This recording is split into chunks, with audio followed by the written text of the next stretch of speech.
Eternal Father, I offer you the body and the blood.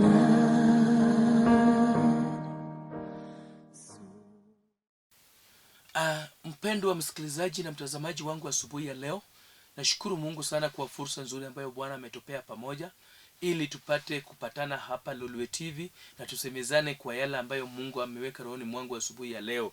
Nashukuru Mungu sana kwa fursa kama hii, na najua ya kwamba Mungu ametuandalia yale ambayo ni mazuri ili tusikie pamoja. Naomba tusome neno la Bwana na Bwana anaenda kutubariki. Yule ambayo Mungu ameleta leo hii, mtumishi wa Mungu, Mchungaji Leonard Omondi wa kanisa la God of Eternity Church ambayo iko Nairobi Dandora Phase 4 nyuma ya Career Supermarket. Mimi ni mtumishi wa Mungu mahala pale chini ya Askofu Nation Juma, na Bwana ametutendea mema, na leo hii nashukuru Mungu kwa neno ambaye amenipea. Naomba uchukue nafasi yako, kae tu mahali chini, naomba uchukue nafasi yako, wakae tu ili tusikie neno la Bwana. Kabla hatujaomba, wacha tusome neno la Bwana katika kitabu cha Matendo la Mitume 12 kuanzia 1, na Bwana anaenda kutubariki katika jina la Yesu.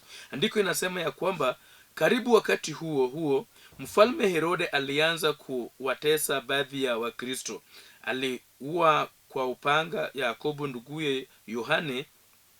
Alipoona kitendo hicho kilikupendeza Wayahudi, aliendelea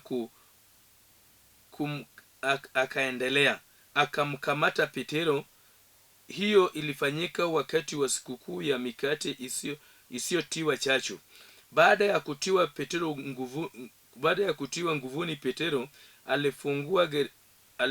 alipofunguliwa gerezani, akawekwa chini ya ulinzi wa vikundi 4 vya maaskari waine. Herode aliposudia kumtoa hadharani baada ya sikukuu ya Pasaka. Basi Petro alipokuwa gerezani, kanisa lilikuwa linamuombea kwa Mungu kwa moyo. Usiku kabla ya siku ile ambayo Herode alimtoa Petero hadharani, Petero alikuwa amelala katikati ya maaskari wawili. Alikuwa amefungwa minyororo miwili, na walinzi walikuwa wanamlinda mlango wa gereza. Ghafla malaika wa Bwana akasimama karibu naye, na mwanga ukaangaza kile chumba cha gereza. Malaika akamguza bavuni, akamwamsha akisema, ondoka upesi. Mara ile minyororo ikafunguka mikononi, ikakatika na kuanguka chini. Malaika akamwambia, jifunge mishipi yako, vaa viatu yako. Akafanya hivyo. Kisha huyo malaika akamwambia, vaa koti lako unifuate. Petro akamfuata nje, lakini hakujua kama hayo yanayofanywa hayo malaika ni kweli. Alidhani alikuwa anaota ndoto. Wakapitia kituo cha kwanza cha ulinzi na cha pili, halafu akafika kwenye milango ya chuma na kuingia mjini. Huo mlango ikafunguka yenyewe, nao wakatoka nje. Wakawa wanatembea katikati ya barabara moja, na mara yule malaika akamwacha Petro peke yake. Hapo ndipo Petro akatambua yaliyotokea, akisema, sasa najua hakika kwamba Bwana ametuma malaika wake akaniondoa mikononi mwa Herode na kutoka katika mambo yale yote watu wa Israeli walivyotazamia. Baba, nakushukuru na kuinua na kutukuza na kuenzi. asubuhi ya leo nakushukuru kwa sababu ya neema na kibali ambayo umenipea asubuhi ya leo. Naomba ya kwamba Bwana uzidi kuniongoza, uzidi kunielekeza. Roho Mtakatifu chukua shukani. Asante kwa msikilizaji, asante kwa mtazamaji wangu ambaye umenipea siku ya leo. Asante Bwana wa majeshi kwa sababu ya kusimama nami na kunipea fursa kama hii. Hawa wapendwa ambao wananisikiliza, Bwana sio watu wangu bali ni wako. Na fursa hii ambayo umenipea sio fursa yangu bali ni fursa yako. Chukua sifa na utukufu unaponielekeza, katika jina la Yesu tumeomba. Amen. Mpendwa msikilizaji na mtazamaji wangu, kwa mara nyingine nataka kusema ni asante kwa fursa hii ambayo Bwana ametupea pamoja ili tusikie hii neno la Bwana. Bwana wa majeshi amenituma siku ya leo ni kuambia ya kwamba wakati unaomba sio kuharibu wakati. Nataka niongee ya kwamba ni wakati unaomba sio wakati wako wa kuharibu wakati, ni wakati wa kuomba. Andiko la Bwana ambayo tumesoma inanena kuhusu watume wa Kristo, wala ambayo Bwana aliteua kufanya kazi nao. Biblia inasema ya kwamba kunaye wakati ilifika ambayo Herode akatoa sheria ya kwamba wanafunzi wa Yesu, watume wa Yesu wapate kumalizwa, wapate kunyamazishwa, wapate kuwekwa chini. Na andiko ambayo tumesoma inasema ya kwamba wakati kama huo waliamua na akaamua na wakakata kichwa ya Yakobo na wakaenda chini. Bila sema ya kwamba hiyo mfano ilinyamazisha kanisa. Hiyo mfano hiyo matendo ya dhuluma ilifanya kanisa ikanyamaza. Hiyo kitendo ya dhuluma ilifanya watu wakakuwa na butua. Hiyo kitendo ya dhuluma ilifanya watu hawangeongea. Herode akainuka na kikundi chake, na Biblia inasema ya kwamba jambo ambayo walifanya, walihakikisha kwamba Wakristo wanyamazishwe. Dhuluma ambayo walifanyia Wakristo iliwanyamazisha, hawangeongea tena. Dhuluma ambayo walifanyia Wakristo iliwanyamazisha, Wakristo hawangeongea tena. Mimi na wewe ndio Wakristo ambayo naongea nayo siku ya leo. Bwana andiko inasema ya kwamba waliamua, na hiyo kitendo waliofanya ikafurahisha Wayahudi, ikafurahisha Herode, ikafurahisha hata maadui ya wana ya Wakristo. Andiko inasema ya kwamba walipoona ya kwamba hiyo kitendo imefurahisha Wayahudi, waliendelea na wakashika Petero na wakapeleka gerezani. Na wakati kama huo Wakristo hawakunyamaza tena. Nimekuja tu kuambia kwamba Bwana wa majeshi amenituma ya kwamba ni wakati wa kuomba, ni wakati ambayo wa kuomba, ni wakati wake wa kumuomba. Hata kama alisema ya kwamba hii ndio mwaka wetu wa kupanuliwa, hata kama Bwana amesema ya kwamba hii ndio mwaka wetu wa kuinuliwa, hata kama Bwana amesema ni ya kwamba hii ndio mwaka wetu wa ufanisi, hata kama Bwana amesema, adui wa maisha yetu hajanyamaza, adui ya familia yetu hajanyamaza, adui ya biashara zetu hajanyamaza, adui ya ndoa zetu hajanyamaza, adui ya watoto wetu, masomo ya watoto wetu hawajanyamaza. Kuna mpango ambayo wanaendelea kufanya, wao hawajanyamaza. Bila sema ya kwamba walipopanga kufanya mpango na wakaenda wakachukua Yakobo na wakaenda wakachomoa kichwa na mambo yake ikaisha na Wakristo wakanyamaza. Nimekuja nikuambia asubuhi ya leo, Bwana amenituma na ujumbe ya kwamba wewe mama unayonisikiza, wewe mzee unayonisikiza, wewe kijana unayonisikiza, wewe mzee ambaye unanisikiza asubuhi ya leo, Bwana wa majeshi asema hivi ya kwamba kunyamaza kwako haimpendezi Bwana. Kunyamaza kwako mambo haitaendelea vizuri. Anaandika ambaye anasema katika kitabu cha Esther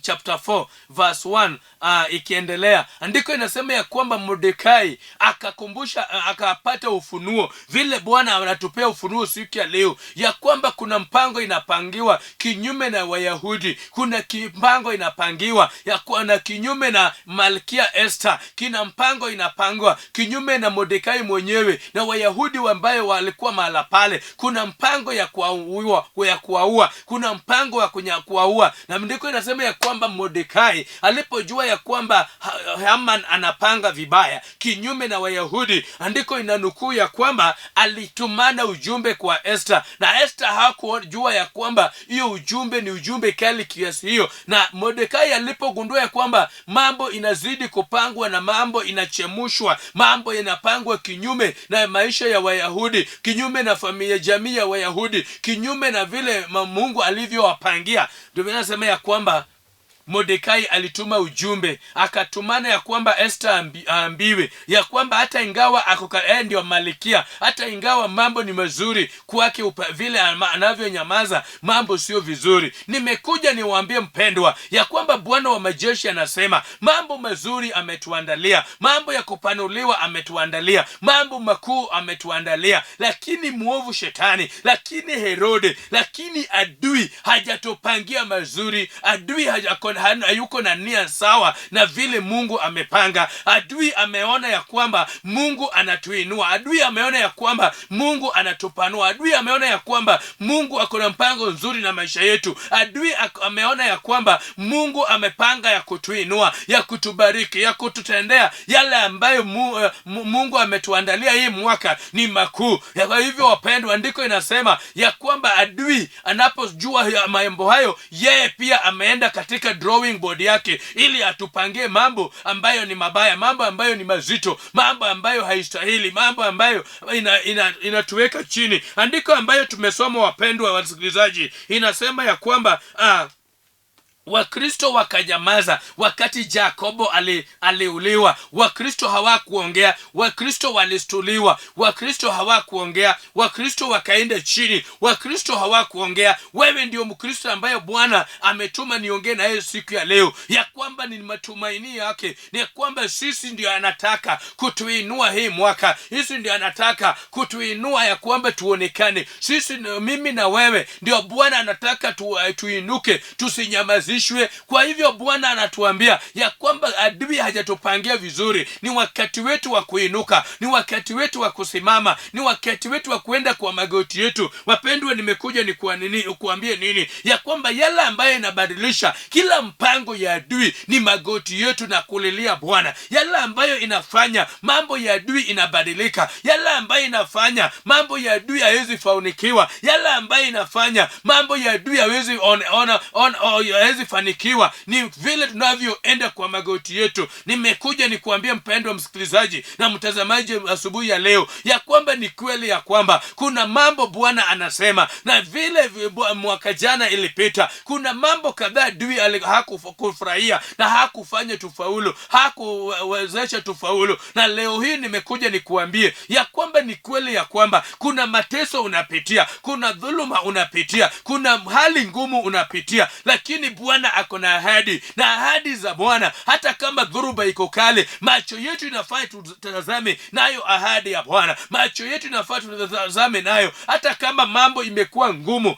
macho yetu inafaa tutazame nayo ya ahadi za Bwana. Bwana amenituma asubuhi ya leo niwe chombo, yanaambia watu wake ya kwamba ni wakati wa kwamba macho yetu, ni kwamba macho yetu itazame ahadi za Bwana. Sio dhuruba ambayo unapitia, sio dhuluma ambayo Herode ameinua kinyume na maisha yako. Kuna ahadi za Bwana, kuna yale ambayo Bwana ametuahidi. Na asubuhi ya leo Bwana majeshi amenituma niambie kila mmoja, ni wakati wa kuenda kwa magoti, ni wakati wa kukataa kila silaha ambayo Herode ametumia kutunyamazisha. Haitawezekana katika jina la Yesu. Bwana anasema ya kwamba hata kama amekuwa amepanga ya kwamba silaha yake ni ya kutunyamazisha, vile walinyamazisha Yakobo na Wakristo wakanyamaza, Wakristo wakastuka. Bwana wa majeshi amenituma siku ya leo ya kwamba ni wakati wa kuomba, ni wakati wa kumuinua, ni wakati wa kumtazamia, ni wakati wa kutazama promise ambayo ametupea, sio changamoto ambayo tunapitia. Ni wakati wa kupiga magoti chini na kusambaratisha kila madhabahu ambayo imeinuliwa kinyume na maisha yetu.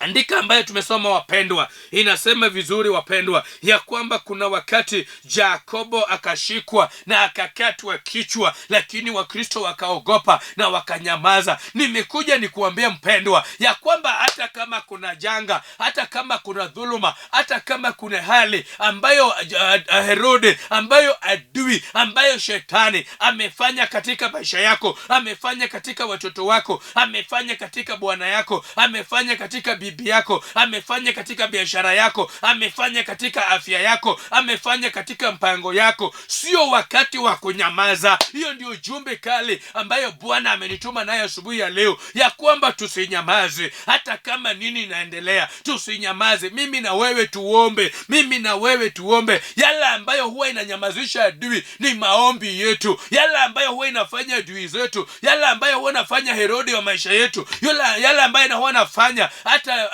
adui ya ndoa zetu, ya biashara yetu, ni kuomba. Wakati tunaomba wanasambaratika. Wakati tunaomba wanakuwa wanasambaratika na hawawezi fanikiwa. Wacha niwaambie mpendwa msikilizaji, ya kwamba wakati tunaomba hawawezi faulu. Wakati tunaomba hawawezi ona yale ambayo wanapanga. Wakati tunaomba wananyamazishwa, hawawezi fanikiwa. Nimekuja nikuambie ni kwamba ni wakati wa kuomba, ya kwamba tunapoomba mambo inabadilika. Tunapoomba mambo inakuwa tofauti. Tunapoomba wanasambaratika. Tunapoomba wananyamazishwa.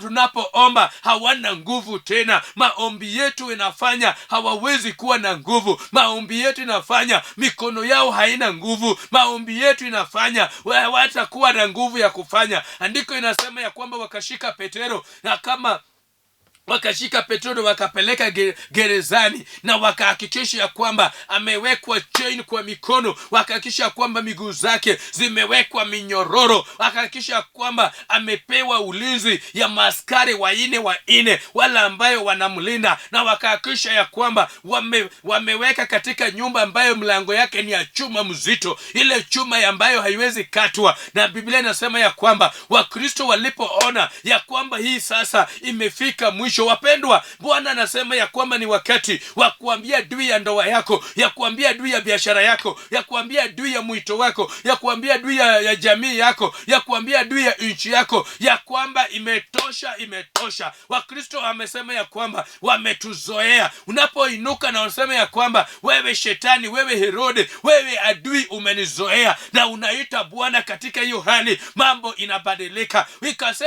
Wakasema ya kwamba hapana, hawa wametuzoea. Jana wakashika Yakobo na wakafuona ya kwamba tumenyamaza. Jana wakashika Yakobo na wakaona ya kwamba tuombi. Jana wakashika Yakobo na wakaona ya kwamba tumenyamaza. Wakaona ya kwamba sisi ni waoga. Wakaona ya kwamba sisi ni watu ambayo ni ovyo. Wakaona ya kwamba hatujajali. Wakawainuka na wakashikana. Wakasema ya kwamba ndio wameshika Petro, ndio wamemweka ndani, ndio wamemfunga, ndio wamemwekea askari ya maskari waine, na wakazuiliwa katika askari waine group ya ine, na wakaweka katika milango kubwa, na hata hapo nje kuna ulinzi kali. Na wakasema ya kwamba baada ya sikukuu ya Pasaka wanaenda kumuua vile walivyoua Yakobo. Wakasema ya kwamba kwa Petro haitawezekana, na wakashikana kwa maombi. Ndiposa wapendwa, nimekuja nikiongea na wewe ya kwamba hata wewe kuna mambo mazuri.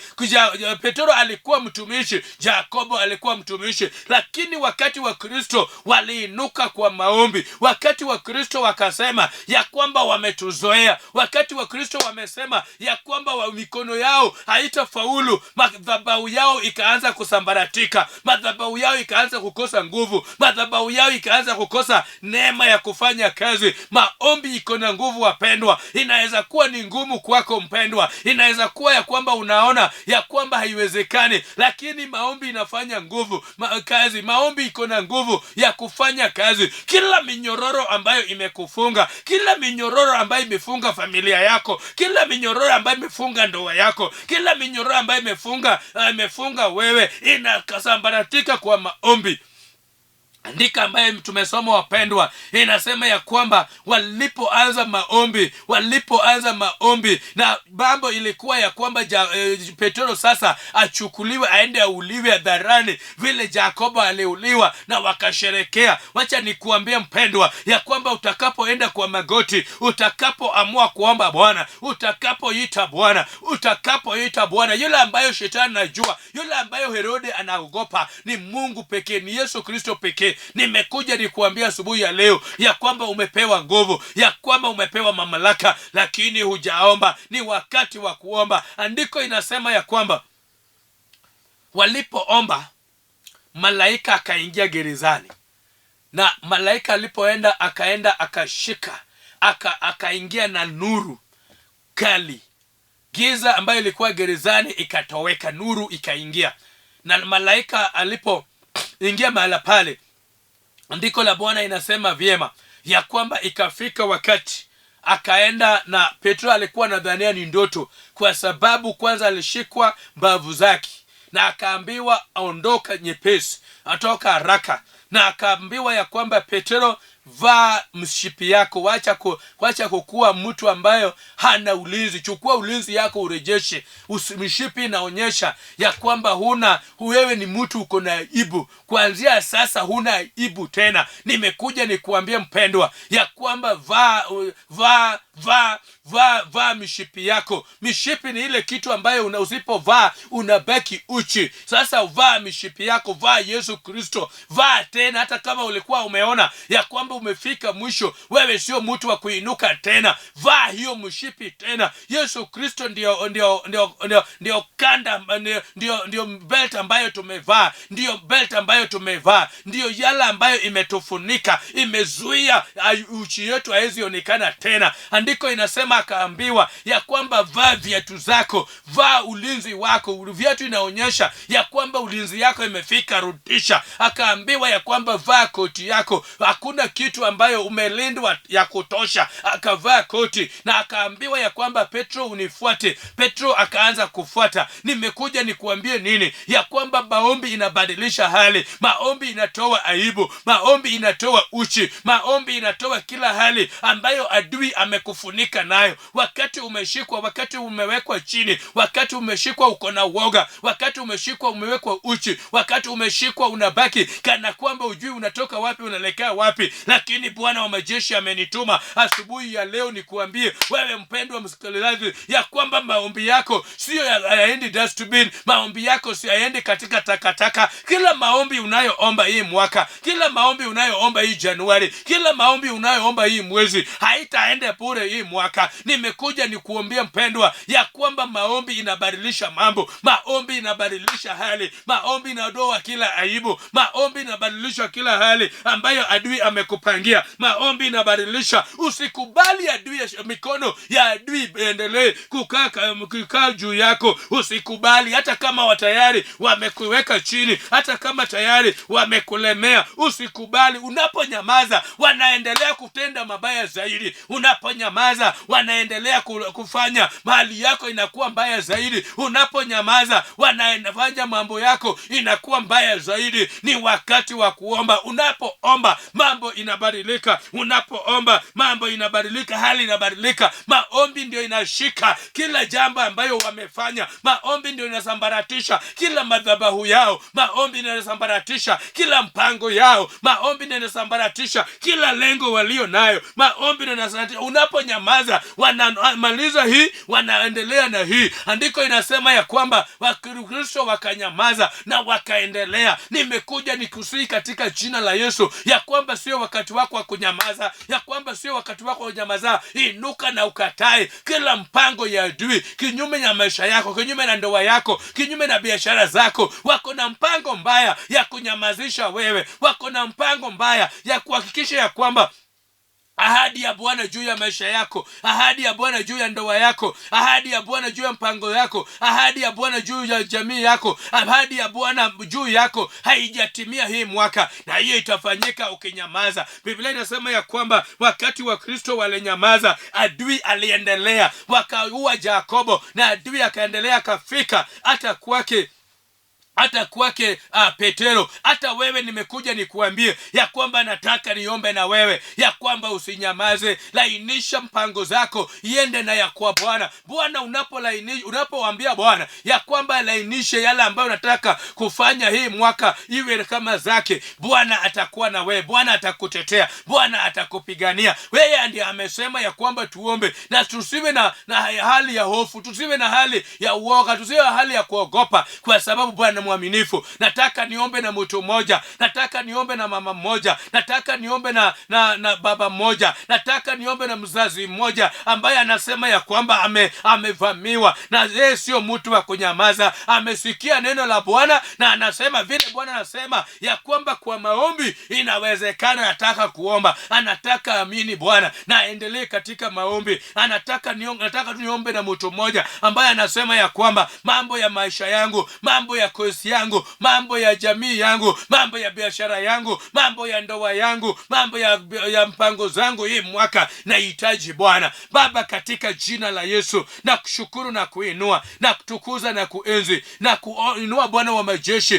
kwa sababu ya wema wako. Huyo anapoinama, huyo anaposhika TV, huyo ambaye amesikia neno na kaamini, Baba nakabidhi mikononi mwako. Naomba ya kwamba umuongoze, naomba ya kwamba umtawale, naomba ya kwamba umuelekeze, naomba ya kwamba umsimamie, naomba ya kwamba Bwana wa majeshi maisha yake iwe na mabadiliko. Ameamini neno ya kwamba ni wakati wa kuomba. Baba, namtangazia ya kwamba hataaibika, ya kwamba nakutangazia ya kwamba hatashindwa. Baba, namtangazia ya kwamba hatalemewa. Baba, namtangazia ya kwamba hataaibika tena. Baba, namtangazia ya kwamba hatalemewa katika jina la Yesu. Baba, naombea Bwana wa majeshi ya kwamba simama na yeye. Naombea Bwana wa majeshi ya kwamba lainisha maombi yake, lainisha mpango zake, lainisha imani yake, lainisha kiu yake, lainisha mpango zake iwe kwa laini na yako. Wewe ndio unatuwazia mema, wewe ndio uko na mpango mzuri na maisha yetu. Naombea kila mmoja ambayo amesikia neno lako. Baba, naomba, unasema ya kwamba tuombe. Nimesimama kwenye pengo kuwaombea Bwana wa majeshi, nimesimama kwenye pengo kuwainua mbele yako nikitangaza Bwana ya kwamba kila mama ambayo hajui hata vile mtoto wake atarudi shuleni wakati kama huu, na mkabidhi kwako. Atakataa kila wasiwasi ambaye adui amewapea, na wanyamazisha kila wasiwasi na wainua mikononi mwako nikitangaza ya kwamba kila madhabahu ya wasiwasi ambayo imeinuka kuwanyamazisha haitafanikiwa katika jina la Yesu. Nimetangaza Bwana ushindi juu ya huyo mama. Watoto wake wataenda shuleni, wala ambayo Bwana wa majeshi hata jinsi watalipa nyumba wakati kama huu. Nimesema Bwana ya kwamba ni mpango ya adui, wewe uko na mpango mzuri. Wainue imani Bwana ili wasimame dhabiti na uone ukuu na ushindi wa jina lako, kwa sababu ya wema, kwa sababu ya upendo, kwa sababu ya uongozo, kwa sababu ya kibali. Pokea sifa na utukufu unaposimama na huyo mtazamaji katika kila hali anayohitaji, katika kila hali anayokutafuta, katika kila hali anayokuinua Bwana. Asante asubuhi ya leo kwa sababu hawataogopa, bali wataomba, bali watakuinua, bali watakutafuta, bali watasimama na wewe, kwa sababu wewe ukisema ya kwamba watakayoomba utajibu. Wewe huna dustbin ya kutupa maombi. Pokea kila maombi Bwana ambayo wameinama wakiomba kwa ajili ya utukufu wa jina lako, katika jina la Yesu naomba na kibariki, amen. Mpendwa msikilizaji na mtazamaji wangu, aliyekuwa ana kuongelesha siku ya leo kwa neno la Bwana mtumishi wa Mungu Leonard Omondi wa kanisa la God of Eternity ambayo iko Dandora Phase 4 nyuma ya Career Supermarket. Namba yangu ya simu ni 0722 11 5714, 0722 11 5714 ama 0733 73 0733 73 6040, 0733 736040. Namba yangu iko hapa kwa screen. Chukua nafasi yako wakati kama huu tuko kwa maombi. Mimi naendelea kwa maombi. Chukua nafasi yako, unipigie simu, uniombie yale ambayo, ama tuma message kwa namba yangu ili tuombe na wewe kwa hali yoyote ambayo unapitia. Naomba ya kwamba Mungu akubariki. Unaweza tuma tu message, unaweza piga simu, na pia tunaendelea na maombi huko Milimani na pia Dandora kwa nisani. Kama kuna jambo lolote uniambie tu, tuombe pamoja ili Bwana atubariki. Naomba ya kwamba Mungu anipe mzigo ya kusimama na wewe kwa maombi. Kwa hivyo unaweza piga simu yangu na Mungu akuinue. Kama sio hivyo, tukutane wiki lijalo. Shalom, shalom, shalom.